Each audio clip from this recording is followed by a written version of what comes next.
There was one man whose entire life was a chase for a single, seemingly impossible dream: to stand at the very top of the world of martial arts. Yet, as the years slipped by, a harsh truth settled in his heart. No matter how much time he poured into his training, a lifetime of effort just wasn't going to be enough for him to grasp what he so desperately wanted. But his deep, burning desire wouldn't let him accept this. So, he set his sights on a forgotten myth, a story whispered down through the ages about a celestial dragon. This beast was said to protect a golden fruit, a miraculous treasure that could give eternal life to anyone who dared to eat it. He confronted the divine dragon guardian in a battle that was both ferocious and life-threatening, and after a long struggle, he finally made his way to the hallowed ground where the fabled fruit was supposed to be, his gaze locked on the shimmering fruit. He was sure that with this fruit, he could finally attain the pinnacle of martial prowess he had spent his entire existence dreaming about. Without a second thought, he reached out, plucked the golden fruit, and began to devour it. The very instant he swallowed it, a bizarre and overwhelming energy flooded his entire system. But many decades into the future, Gildragon was now an old man. He lay frail and weak in his bed, his children and his grandchildren gathered all around him. His firstborn son, Gileam, squeezed his father's hand with all his might. Gilus, who was the acting patriarch of the Laragan family, told his son that he didn't want to see any sadness in their eyes, that his moment had just naturally arrived. Gileam managed to crack a smile, but his voice shook as he told his father that the house had already become so somber after their mother had passed away, and it was going to feel so much more empty once he was gone too. But Gilus spoke softly, reminding him that he couldn't let such weakness get the best of him, that he shouldn't let sorrow swallow him whole. Then, a quiet fell over the room, and Gilus's mind drifted back to the golden fruit. He had to concede to himself that, when all was said and done, maybe nobody could really put their faith in the old myths from the ancient days. Even so, he still counted himself as lucky, because he had been granted enough time on this earth to start a family of his own. He looked at his beloved family and told them that he had lived a long and wonderful life. And because of that, he had zero regrets. But he knew, in the deepest part of his soul, that this was not true. Even at this very moment, he still hadn't been able to release his dream. If he just had a little more time, he would have kept on fighting to reach the peak of martial arts, the one goal that had always been just out of his reach. And so, as his life came to a close, he clung to that singular wish right up until his very last breath. But then, in a turn of events that no one could have possibly predicted, Gilus's eyes fluttered open once more. He was completely bewildered, wondering if he had just dozed off for a moment. Nothing felt right. The room he was in was not his own. His body felt incredibly light, and the things he saw around him were totally foreign. When he finally got a good look at his own hands, his eyes shot open in total shock. These can't be my hands. Am I a baby? He didn't take long to figure out that he was in a very strange predicament. But as someone who had reached the level of a 10-star martial artist, he had to wonder how in the world someone could have put him in this state without him ever realizing it. That's when a memory hit him. The divine dragon and the golden fruit. It all clicked into place. The fruit didn't grant immortality. Its true power was reincarnation.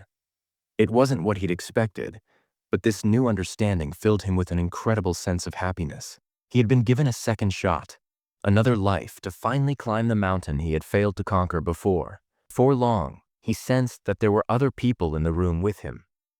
As he glanced around, he understood that he was in an annex building of the Laragan Manor. By some miracle, he had been born back into the very same family. He then saw that the room was teeming with other newborn babies. Just as he was trying to figure out why there were so many infants all in one place, a few maids walked in. Baby bottles. They were holding baby bottles. But what was odd was that the bottles were not filled with milk, but with a strange red fluid.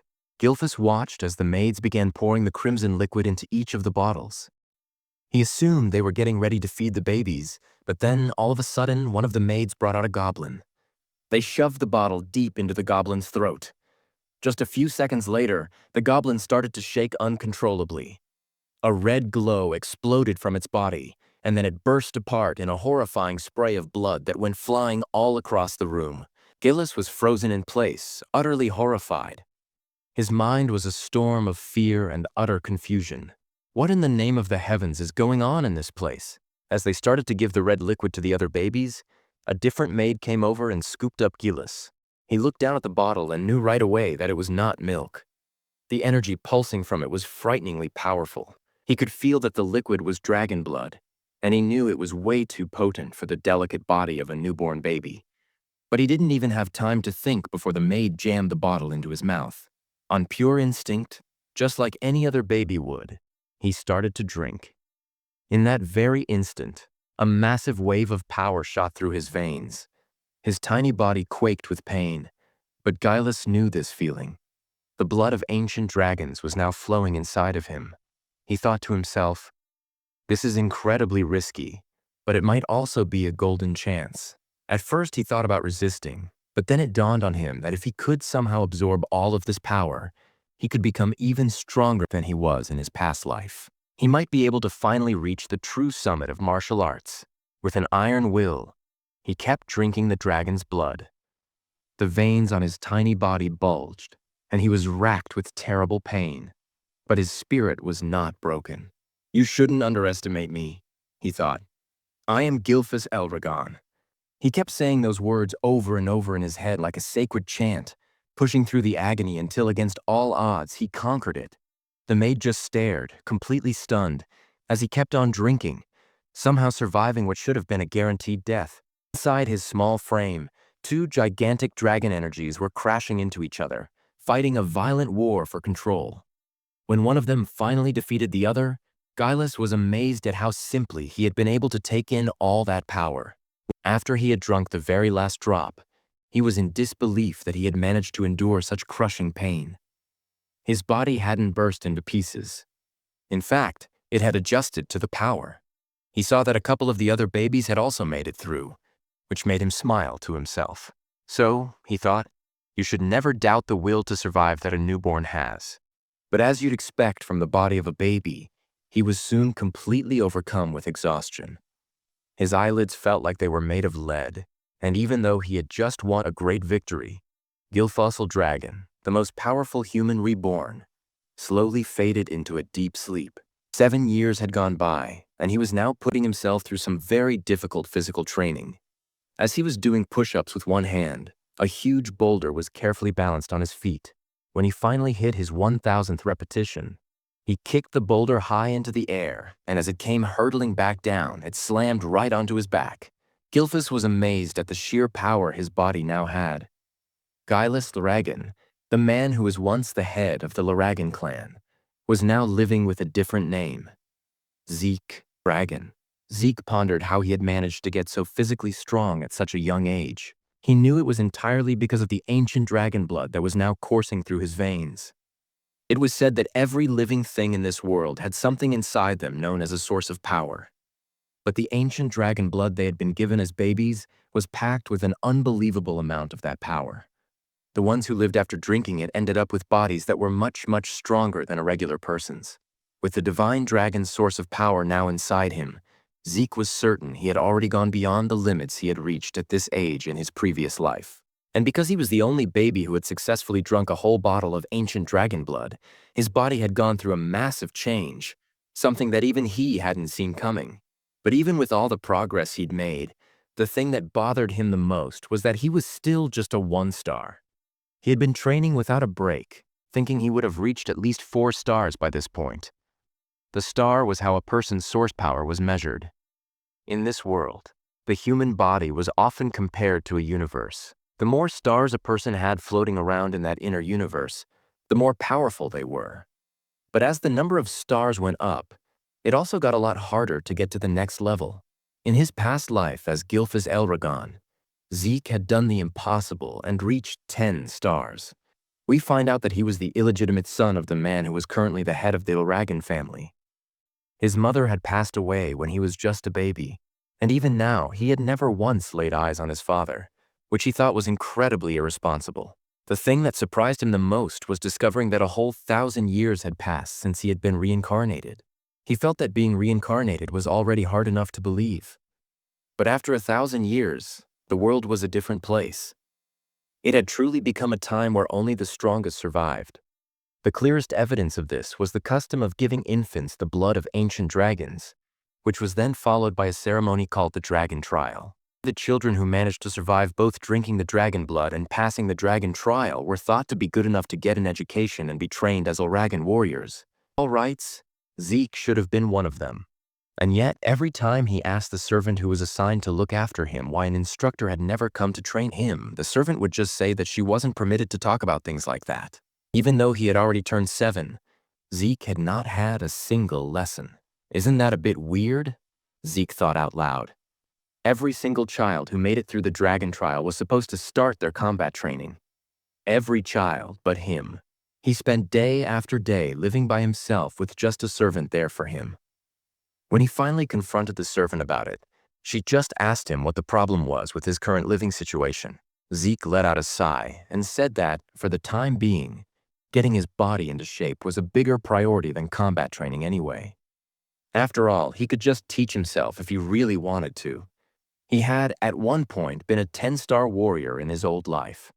Zeke then asked for any information about the other babies who had survived, or anything at all about the main family that might be useful to him, but the servant, once again, said no, telling him that she was not allowed to share that kind of information.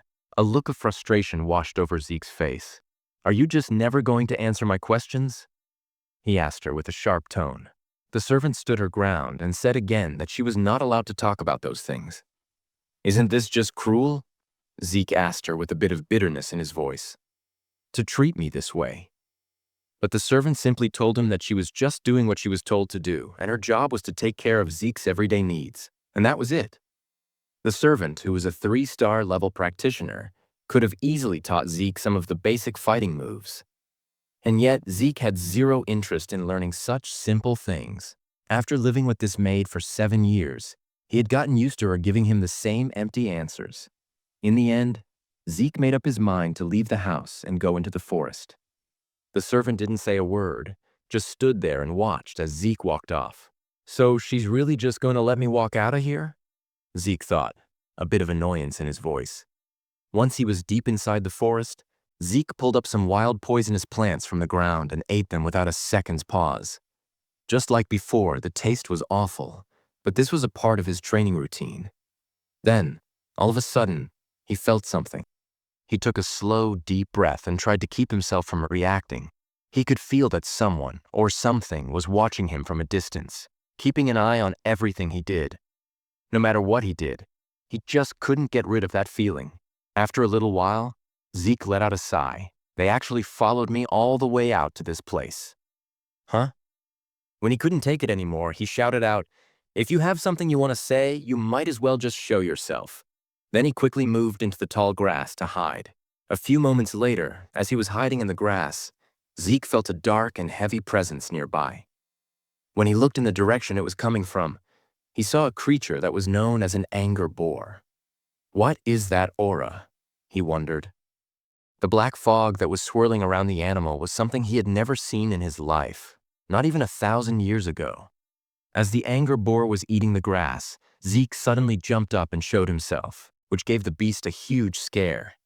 It immediately started charging toward him, but instead of being afraid, a smile spread across Zeke's face. He was actually excited to fight it. The boar came rushing forward, but Zeke dodged it with ease, gathering a golden energy in his fist. With one incredibly strong punch, he created an explosion that ripped right through the anger boar's body. He couldn't stop himself from smiling when he saw it. His attack had been much more powerful than he thought it would be. Even though he was only a 1-star, his strength was greater than most other fighters at his level.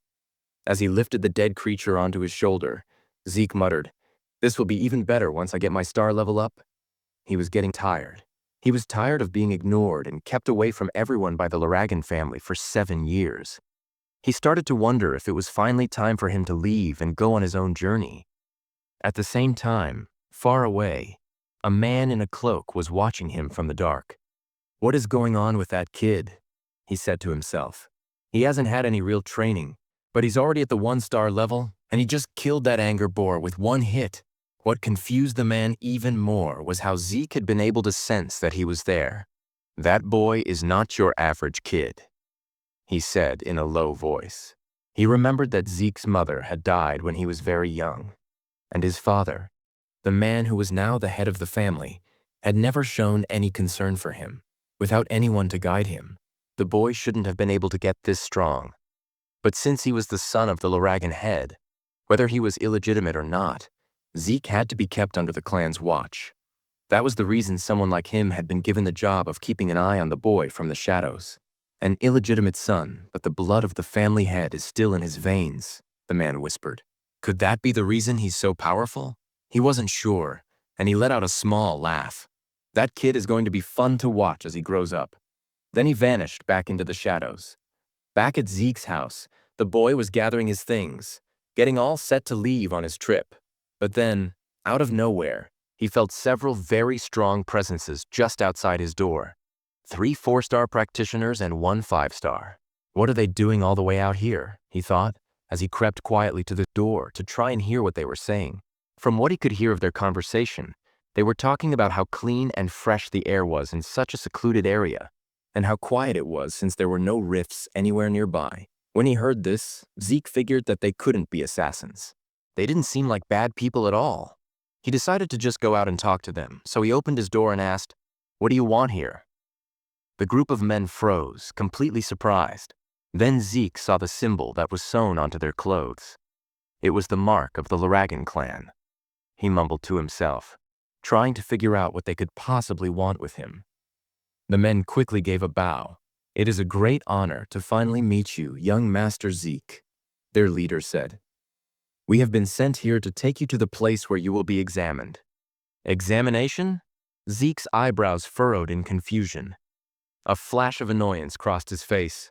"They want me to take some kind of test," he grumbled, "even though they haven't taught me a single thing." A few days later, Zeke found it hard to believe that he was back at the main estate of the Laragan family once again. He explained to us that he hadn't been brought back here to start living in the main estate again, but for a different reason. Before he was allowed to go inside, they told him that he had to change out of his dirty clothes first. Zeke then started to talk about something called the Dragon's Nest. In the 1,000 years that had passed, the Laragan family had created a school that was for all the different branches of their family line. Every single person who was born with any kind of connection to the Laragan family had a dream of getting into this place they called the Dragon's Nest to get a proper education as soon as they turned 7 years old. And this very day was the day of the entrance ceremony for that school. Zeke was here to participate in the entrance exam. Even though he had not learned a single thing about the current generation of his family, he was still required to take the exam. Zeke immediately felt his spirits drop when he understood that this was the real reason they had come to get him. Why would they do this now, he thought, right when he had made up his mind to leave and see the world. As he was sitting near the school's entrance, a boy from Ortiscal village came up to him. It was Rangus, and he asked Zeke if he was okay and what seemed to be the matter. When Zeke asked him who he was, the boy properly introduced himself as Rangus and said that he had come over because Zeke seemed like he was troubled. "Is that right?" Zeke answered in a casual tone. After taking a moment to observe the way the energy was flowing in Rangus's body, Zeke quietly thought to himself that the boy seemed a bit timid, but he had a surprisingly strong ability to sense things. Zeke then said he was sorry for his mood and introduced himself as well, admitting that his head was all mixed up because he had no clue what they were going to have to do for the exam. "Is that the only reason?" said Rangus, who started to get a little nervous himself when the test was mentioned. Still, he told Zeke that the yearly entrance exam for the Dragon's Nest didn't usually change very much. But when Zeke confessed that he knew absolutely nothing about the exam, Rangus was completely taken aback. Taking the test without knowing anything about it? Wasn't that just way too careless and risky? Right as Rangus was getting ready to tell him about the details of the exam, a loud and arrogant voice suddenly cut them off. A boy with a big ego shouted and called Rangus a weakling. Rangus spun around, shocked, and knew right away who it was. It was Retin, who was also from Ortiscale village. Making fun of him, Retin asked why he was even there, and said that he must have taken a wrong turn to end up at the Dragon's Nest. He even told him that it would probably be a good idea for him to go back home before he got himself hurt. "I'm here to take the entrance exam," Rangus answered, But his voice was shaking as Retin got closer, asking him if he was really serious about taking the test. Retin grabbed his stomach and started laughing loudly, saying that there was no way he could pass. He then started insulting Rangus's father, saying, "Your dad's a pseudo-dragon, isn't he? What could the son of a pseudo-dragon ever hope to do?" Rangus's hands were shaking as he tried to keep his anger in check, but Zeke saw the whole thing. Then we were told that the Laragan family had a very strict ranking system. The ranks went like this: novice whelp dragons, regular soldier child dragons, captain-level adult dragons, executive elder dragons, who were also called elders, and at the very bottom of the ladder were the pseudo-dragons. These were the people who had either failed to get into or graduate from the dragon's nest, and they were seen as immature and incomplete dragons. But Rangus had held a dream for a long time to show everyone that even if they were called pseudo-dragons, they were still dragons. Zeke was surprised and asked why Retin was so certain that Rangus would fail the exam before it had even begun. "Who in the world do you think you are?" Retin yelled, asking Zeke if he had some kind of problem with him. Zeke spoke calmly and said that he was just curious as to why Retin was so sure that Rangus wouldn't be able to pass. Retin pointed a finger at Rangus and yelled that the reason was plain to see. He was just a total weakling.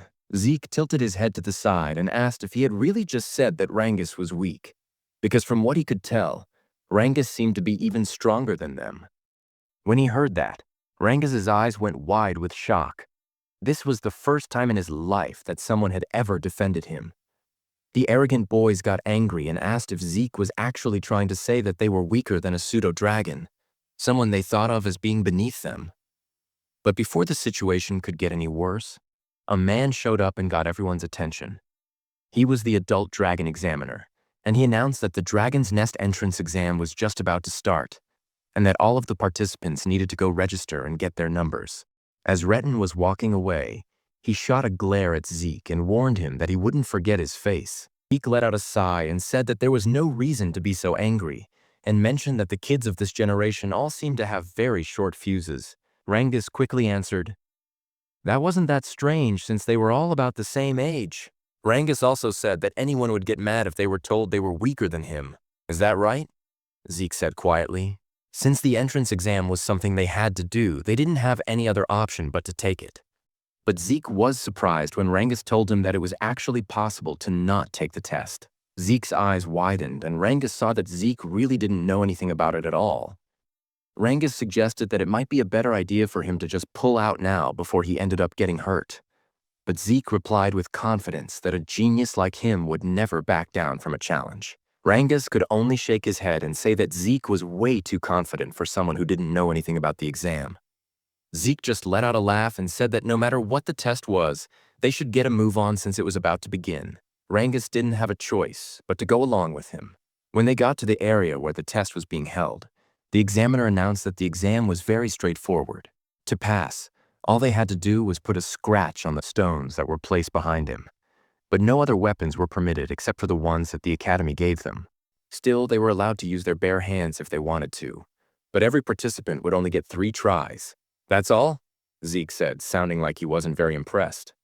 After making it through the dragon trial when they were just babies, he had been expecting something much more frightening and difficult, but this just seemed like it was going to be disappointingly easy. The examiner then called up the first participant and told him to start. The boy, who was nervous but had a look of determination on his face, swung his sword at the huge stone with all the power he could muster. The sound of metal hitting rock echoed through the area, ringing in everyone's ears. But to the shock of everyone there, the boy's sword broke right in two, and the force of the impact completely shattered his arm. Zeke was stunned by what he had just seen. As the boy was writhing on the ground in pain, the examiner calmly told him that he still had 2 more chances and asked him if he wanted to keep going. But since the boy wasn't able to stand up anymore, the examiner announced that he had failed and told the others to come clean up the area. As the injured boy was being carried away, the next number was called. Rangus was shaking with fear after what he had just witnessed. At the same time, Zeke was getting annoyed. "So this is what they call a test?" he mumbled. He then asked what kind of stones they were using. It was then explained that the stones had the ability to heal themselves. Any scratch that was made on them would disappear in a flash. Not only that, but they could also send back physical force 100 times stronger when they were hit with power. Zeke immediately said that using materials like that was way too much for a simple entrance exam. But Rangus explained that it was still possible to scratch them if a person could get their source power to flow through their entire body before they attacked. "I get it now," Zeke said. He understood that how you circulated your source power was much more important than your martial arts skills for this particular exam. After looking at the other participants, he figured that only a handful of them would be able to pass, and that included those arrogant boys. As the exam went on, a lot more people failed than passed. Many of them got very badly hurt because of the stone's ability to reflect normal physical attacks. Then, after a little while, the examiner called out Zeke's number. "It's my turn," Zeke said with a calm smile. Ranges, who was still on edge, asked him if he was really sure he didn't want to back out, but Zeke just walked forward, telling him not to be concerned. As he got closer to the examiner, the man's eyes went wide with shock. Zeke's aura started to flare up, and you could faintly see the power from his previous life as Guileless. The examiner told him to come forward and pick a weapon, but Zeke said that he didn't need one. His fists would be all he needed. The crowd started to whisper in disbelief. No matter how good he might be at circulating his source power, they thought there was no way he could scratch that stone with just his bare hands.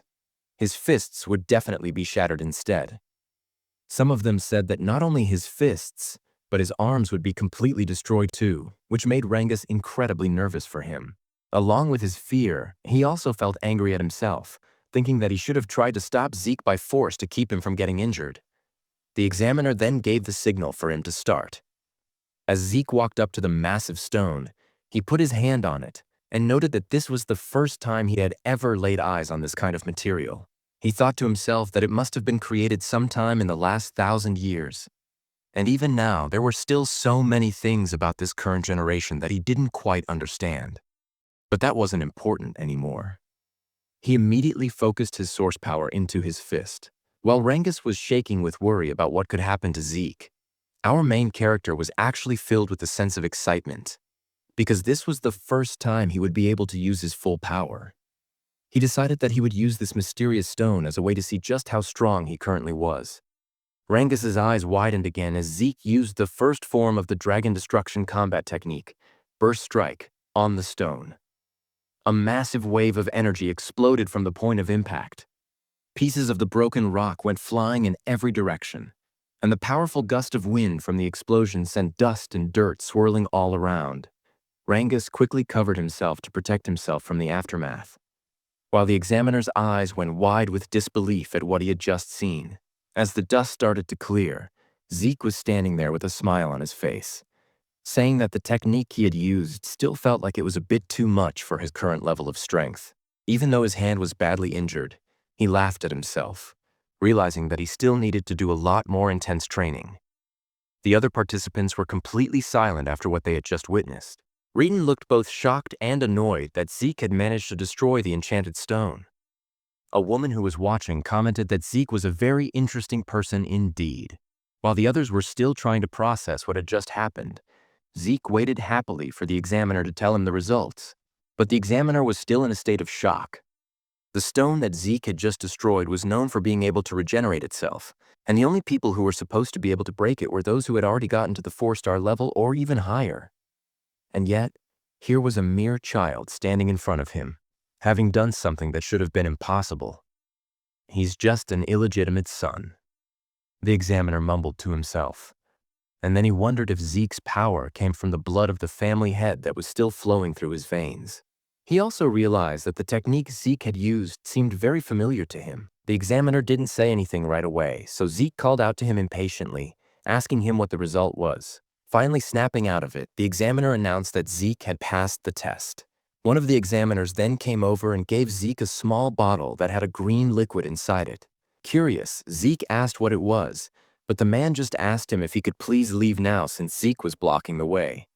Annoyed, Zeke frowned and grumbled if everyone in this generation was this impolite. Before he could complain anymore, Rangus came running up to him full of excitement and praised Zeke for his amazing performance. Zeke grinned proudly and said that it was just a piece of cake. Zeke then asked what the liquid was, and Rangus told him that it was a healing potion, the standard kind that the Eldragon family used. Healing potion? Zeke said again. Rangus said that was right, but since Zeke was an illegitimate son of the family, he thought that it might be poison. But since Rangus had said it was okay, he wondered if it could actually be a type of spiritual medicine. The elixir, which was known as cloud-piercing clarity wood, was created from materials that were incredibly hard to find. Herbs that could only be found in hidden realms, along with the pure source power of divine beasts and the essence of very elusive phantom beasts. When someone used it, it could heal not just new wounds, but also old scars and injuries. And on top of all that, it could also make a person's source power stronger. Elixirs like this were almost never seen. After he drank it, Zeke was amazed at how quickly it started to work on his body. "Is this really a spirit medicine?" he asked Rangus. Rangus told him that he didn't know what spirit medicine was, but he was sure that the Laragan family's potions were of a much higher quality than any of the ones you could buy outside of their territory. Rangus then asked if the potion's effect had really surprised Zeke that much. "Of course," Zeke said, and explained that it had healed both his serious injuries and the soreness from his training. Still, he did notice that, unlike spirit medicine, it didn't seem to give his source power a boost. Rangus, on the other hand, said that he was even more amazed by Zeke himself, to which Zeke just laughed and told him not to be silly. Zeke thought to himself that the fact that this potion even existed showed just how much knowledge had grown over the past 1,000 years. Rangus praised Zeke's strength once more. Soon, the examiner announced that Retin had also passed the test, along with his friends. Zeke had expected that to happen, but then Rangus started to tremble nervously when his number was called. Even though he was scared, he gathered up his courage and walked to the front. Watching his stiff and awkward movements, Zeke wondered why Rangus was so nervous, and then he shouted to give him some encouragement, telling him to just believe in himself. Embarrassed, Rangus asked him to keep his voice down. When Rangus picked a sword as his weapon, Zeke watched him very carefully, wondering what he was up to. Once the examiner gave the signal, Rangus attacked the stone, but just as he thought would happen, he failed on his very first try. Determined, he stood up again for another go, but his swing bounced right off the stone, which made him lose his footing and fall down. His hands were shaking from the stone's reflective power. Retin and his friends started laughing, saying that it was just as they had thought. The son of a pseudo-dragon was just a pseudo-dragon himself. They made fun of him, telling him that he should just give up. Retin even sneered at Zeke, asking if this was the same guy he said could pass, and if Rangus was really stronger than them. Zeke was quiet for a moment. Then he told him to stop talking such nonsense. The examiner told Rangus that he only had one try left and asked him if he still wanted to keep going. Rangus couldn't give him an answer. He was overcome with embarrassment and the fact that everyone was making fun of him. He hung his head, but then Zeke walked over to him and asked him what he was doing. He asked Rangus why he was using a sword instead of a spear, why he would pick a weapon that wasn't right for him, and why he would try to take a test without any kind of strategy at all. Retin watched with a mocking expression as Zeke told Rangus that, in his current state, he wouldn't be able to even put a scratch on the stone no matter how many times he tried. Retin and his group laughed again, calling Zeke an idiot and reminded him that Rangus didn't know the first thing about using a spear.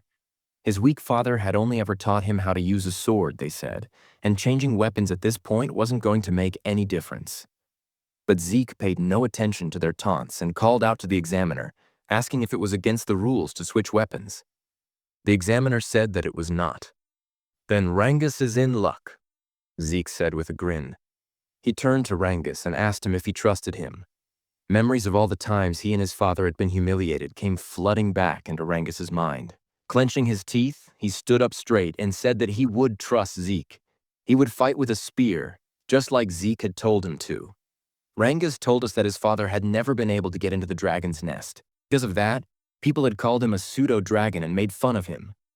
But even with all the humiliation, his father had put up with it all just so he could raise Rangus properly. That was why Rangus had made a promise to himself to show everyone that he, Rangus, the son that his father had raised with so much care, was also a real dragon.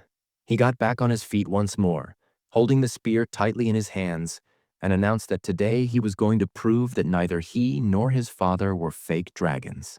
He also knew that if he tried again with a sword, the outcome would just be the same as it was before. So this time, he decided to put his complete trust in Zeke. The only issue was that he had no idea how to use a spear.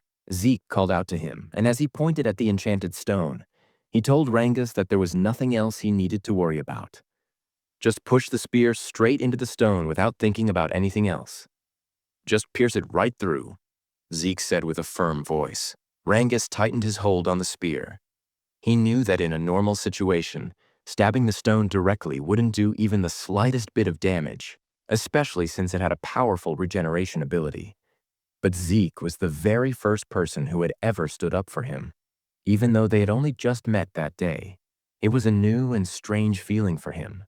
But because of that, he decided to put all of his trust in Zeke and to believe in his own power. This time, he gathered his source power into the spear, and right away he noticed something weird. For years, he had been using a sword, and yet, he had never been able to wrap it in this much source energy, something that he was now doing with no effort at all with the spear.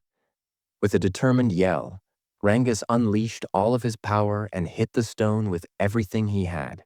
Retin almost died from laughing, saying that it was exactly what he had expected. That changing his weapon wasn't going to help him pass the test. But Rangus didn't give up. He felt something different, something strong. The spear in his hands felt like it was a part of his own body. Then, as he pushed the weapon forward with all of his might, the spear went right through the enchanted stone completely. The look of shock on Retin's face and on the faces of his friends was priceless. Even the examiners couldn't help but be astonished, and they were thrilled by what they had just seen. Rangus hadn't just put a scratch on the stone, he had pierced it all the way through. Zeke immediately gave him praise, while Rangus himself could barely believe what he had just done. Even after the examiner officially said that he had passed, Rangus still asked in disbelief if he had actually succeeded. Zeke smiled, put an arm around his shoulder, and told him that he had. Overcome with happiness, Rangus almost started to cry as he gave Zeke a tight hug, shouting over and over that he had done it, that he had passed the test. Rhett's group, however, did not want to believe it. They said it was just luck, but Retin himself was quiet, shaking with anger. He couldn't accept that. Just as Zeke had said, Rangus was in fact stronger than them, and that his result was much better. The examiner then announced that the test was now officially over. After that, he declared that the entrance ceremony would be starting very soon. Zeke immediately asked if the test was really all over. Rangus said that it looked like it was, but he also said that there would probably be more tests once they were actually inside the dragon's nest. Soon, a group of men came out from a dark hallway. When they came into the light, the examiner announced that the head of the Laragan family would now give a speech to congratulate the ones who had passed. The second Zeke saw the man, he asked who the person with the cold, dark look on his face was. Rangus, who was clearly nervous, said that it was the family head himself. "That's the family head." Zeke said, "Why does he look like that? He's not even smiling. He looks colder than a block of ice." Rangus immediately put his hand over Zeke's mouth, whispering that it would be a good idea for him to just stay quiet, and begged him to please stop talking. Zeke gave a nod. When he looked at the group again, he noted that these people were the ones who held the power in the Laragan family at this time, while others were at the 6-star level. To Zeke, their power was quite impressive, especially since the current family head, Balsa Laragan, was a powerhouse at the 8-star level. 1,000 years ago, only a very small number of people had ever managed to reach that level. Still, Zeke wasn't sure how many people like that existed in this current time. "I do not like this family head," Zeke mumbled. But before he could say anything else, Rangus tried to quiet him down again. Zeke let out a sigh and thought to himself that he never would have thought that this man would be his father in this lifetime. A dark, fiery aura was coming off of Balsa's body, which made the whole area feel heavy. The examiner quickly told everyone to be quiet because Master Balsa was about to give his speech. When Balsa came forward, he only said a few words. They must all work hard to become the flesh and blood of the Laragan family. As he was speaking, the scary pressure of his aura spread out across the hall. Zeke wasn't affected by it, but many of the people who had taken the exam were shaking with fear, and some of them were having trouble breathing as their bodies were frozen by the immense pressure. Zeke saw that even Rangus was being affected by it. He couldn't believe how easily everyone around him was being overwhelmed by the family head's presence. More than that, Zeke could feel an intense hatred that was hidden inside Balsa's aura.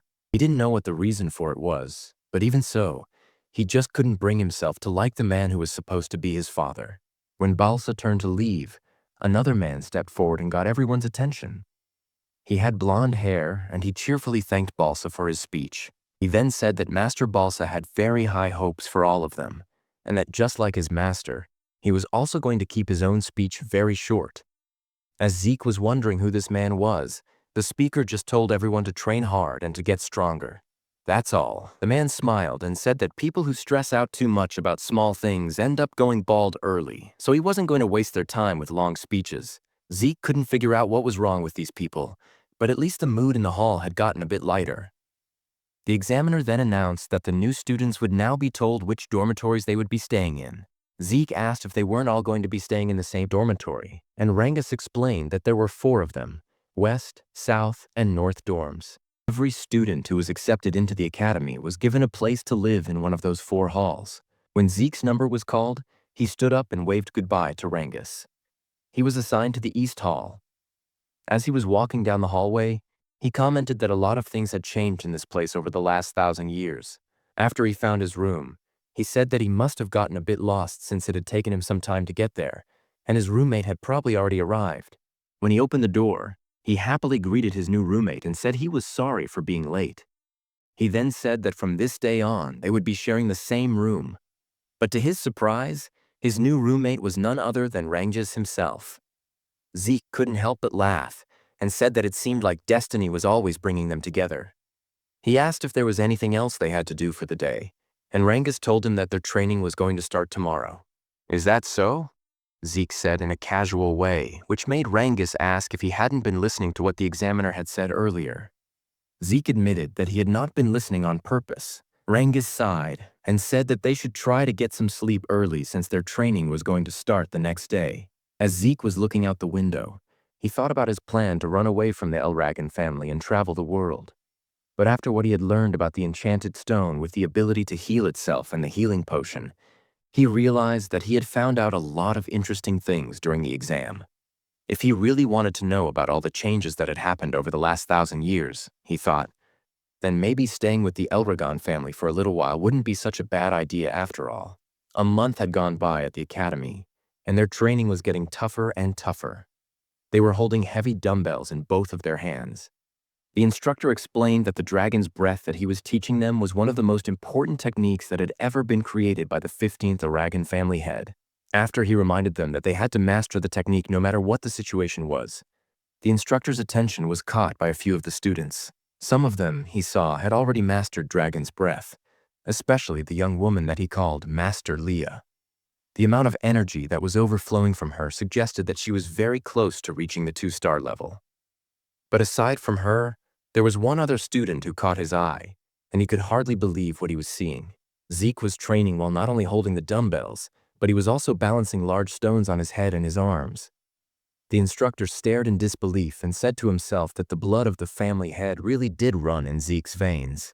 However, it was said that no one had ever taught Zeke a single thing since he was a child, which was why everything he was seeing now felt so strange to him.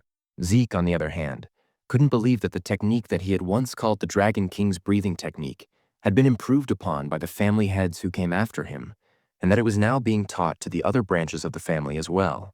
According to Zeke, breathing techniques were ways to gather the source power from the area around you into your body. Once that source power was circulated, it would make a person's own inner energy stronger. How well these techniques worked depended on a person's own ability and intelligence. That was why the great families of this world kept their techniques a secret and never allowed them to be learned by people who were not from their family or who were not part of their bloodline. Zeke also realized that the dragon's breath was a safe and simple technique, and it was easy enough to master, but it was no use to him if it could only be used when he was resting. His own version of the breathing technique allowed him to control the source power around him even when he was moving. Because of that, it was much more complicated and powerful in a real, but it was also a lot harder to learn. Only a very few people had ever been able to master it. He figured that the current generation must have made his original version simpler so that even the members of the family's branch families could learn it. And that decision had definitely helped to make the Eldragon family stronger. Zeke couldn't help but feel a strange sense of satisfaction. He had never thought that the techniques he had discovered so long ago would still be making an impact after 1,000 years.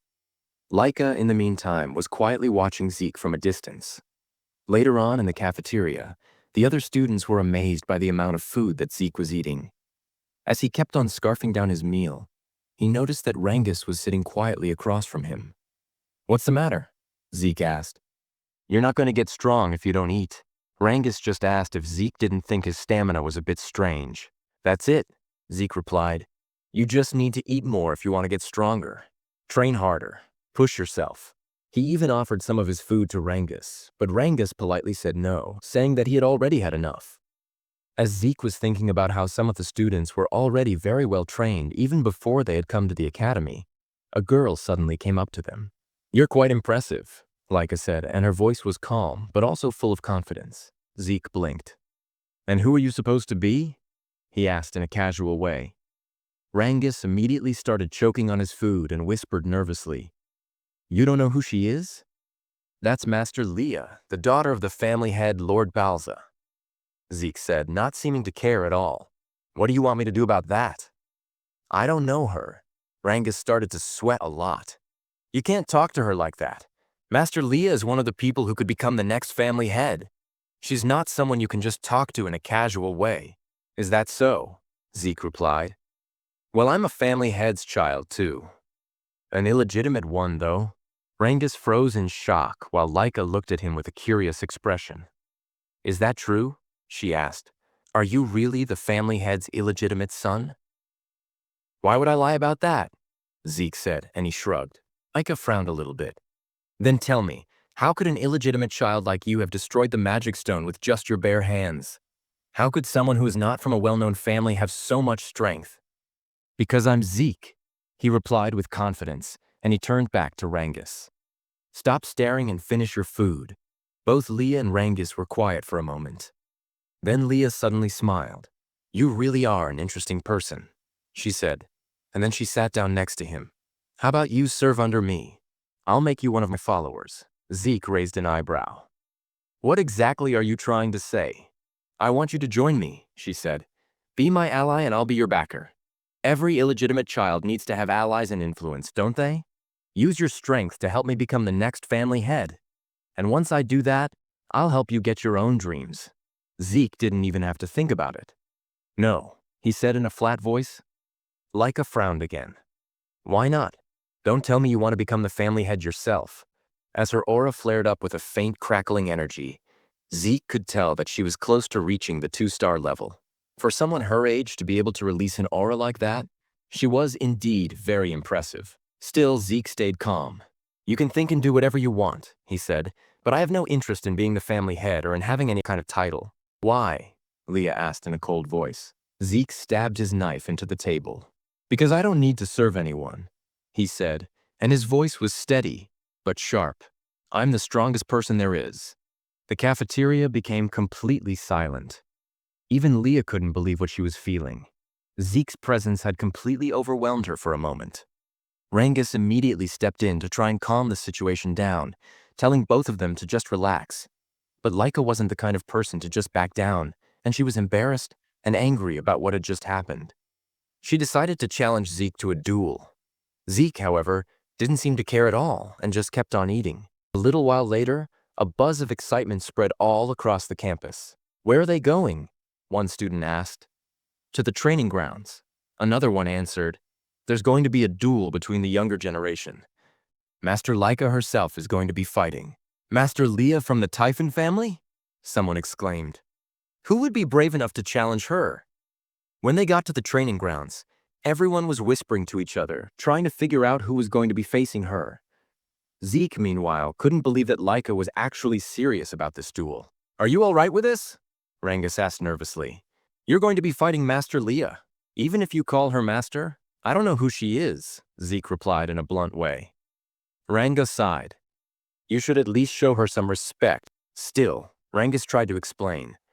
"What's important right now is that you understand who you're going up against. Master Leah isn't just anybody.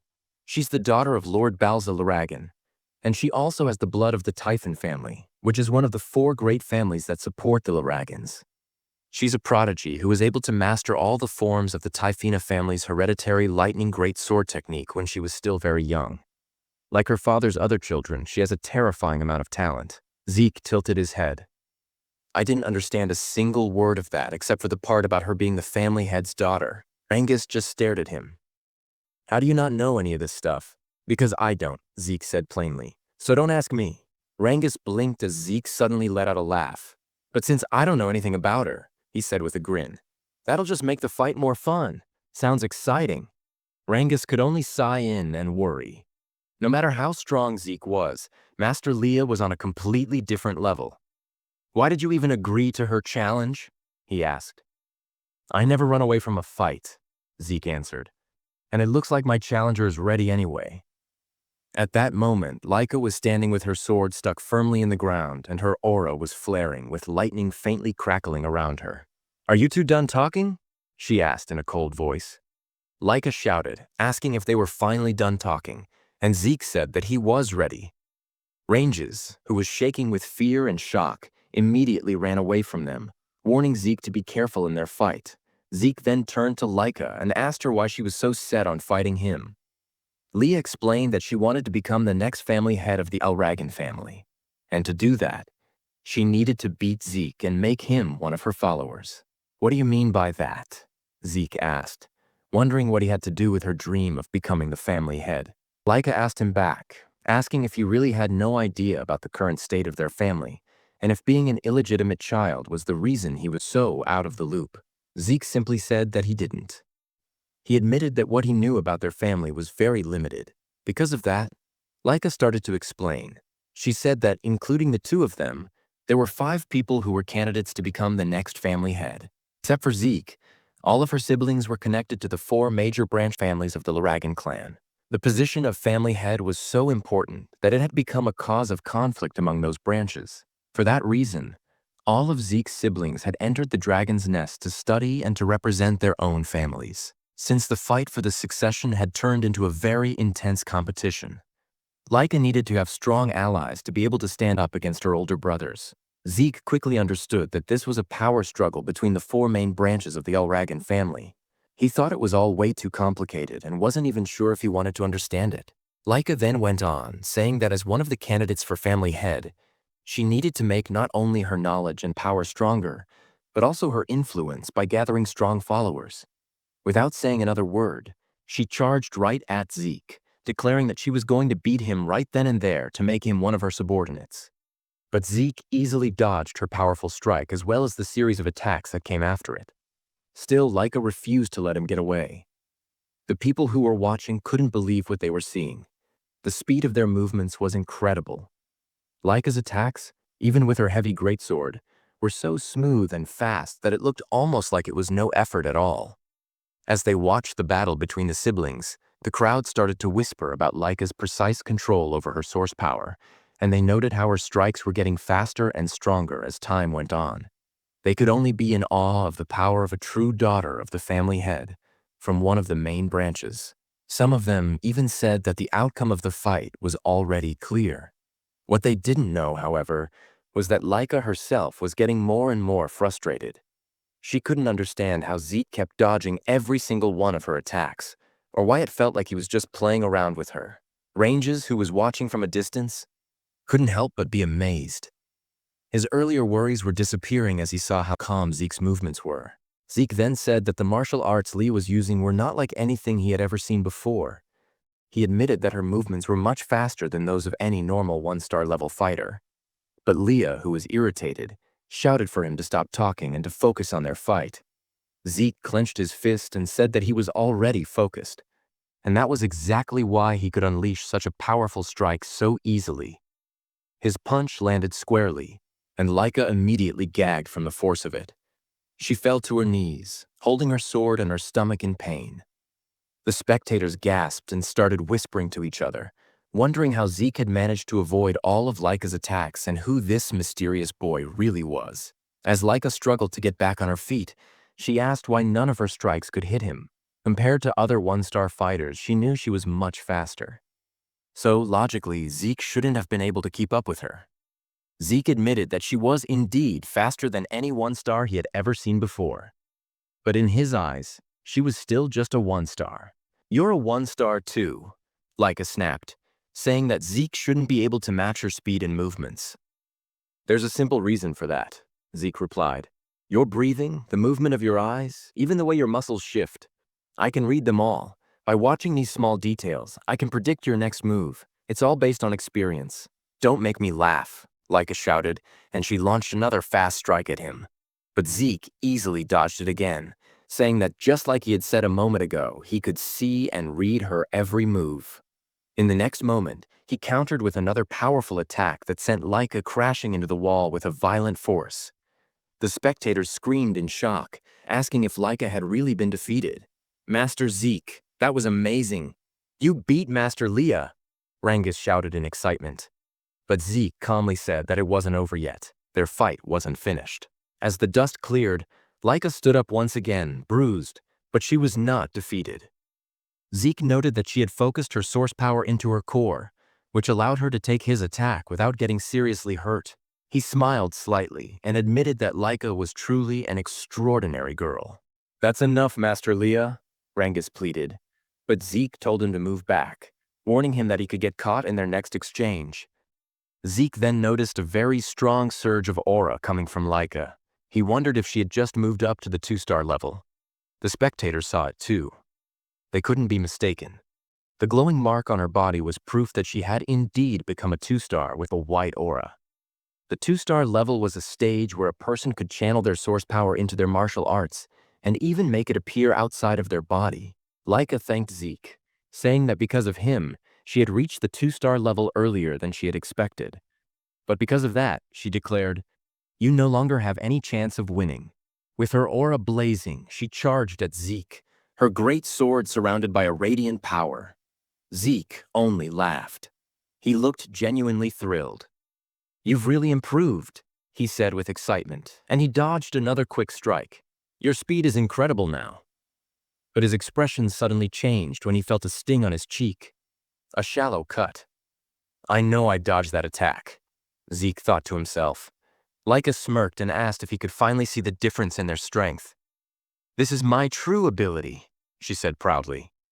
"Now that I've become a full 2-star and have gotten my aura, I'll show you the real power of the truth under greatsword technique." "Oh, then I get to see a martial art I've never seen before," Zeke said, smiling in excitement. To him, this was turning out to be the most thrilling and enjoyable moment of their fight. Laika suddenly used the lightning greatsword technique. Lightning flash, her sword crackling with a blinding golden energy as she charged forward. Zeke was instantly surrounded by a storm of lightning, which forced him to take a step back as he shouted, "Wait a second, what kind of technique was that? How can you control lightning like that? Isn't this a bit too much for a sparring match?"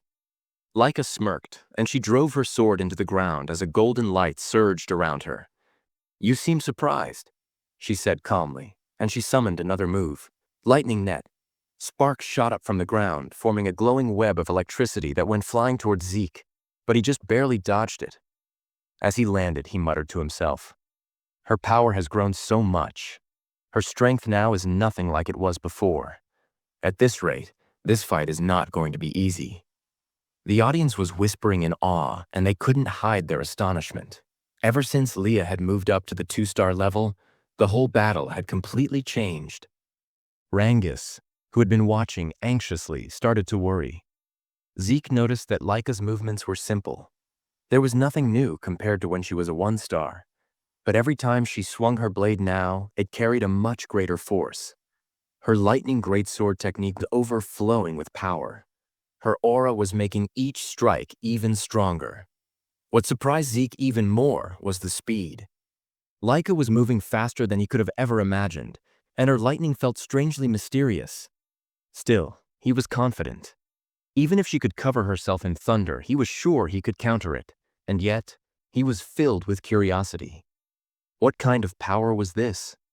What kind of lightning could she control? While he was dodging her continuous attacks, he studied her every move, analyzing her aura and its rhythm. Laika, noticing Zeke's calm smile as he danced away from her attacks, frowned, still smiling. "You look too relaxed for someone who is in a duel," she sneered. Let's see how long that lasts.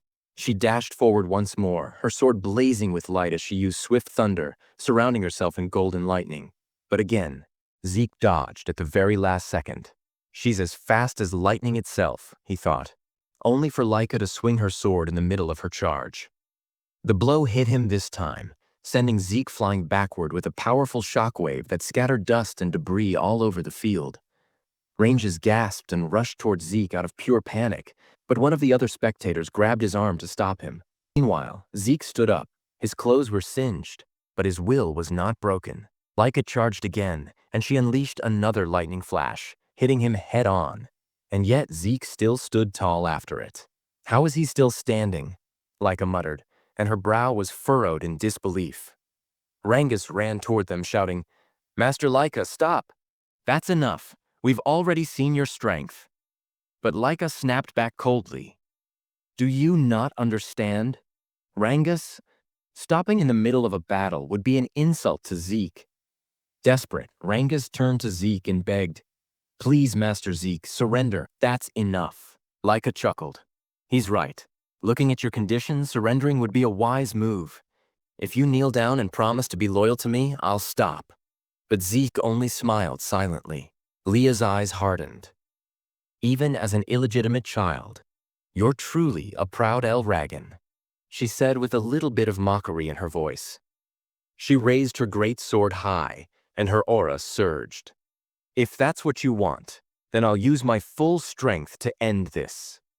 Lightning roared from the heavens as Laika summoned her first secret art, Evan's Thunder. A huge surge of golden energy came down, shattering the stones under Zeke's feet. Thunderbolts struck his body in a storm of divine fury. Rangus cried out in terror, watching his friend's body get engulfed by golden lightning with smoke rising from his charred form.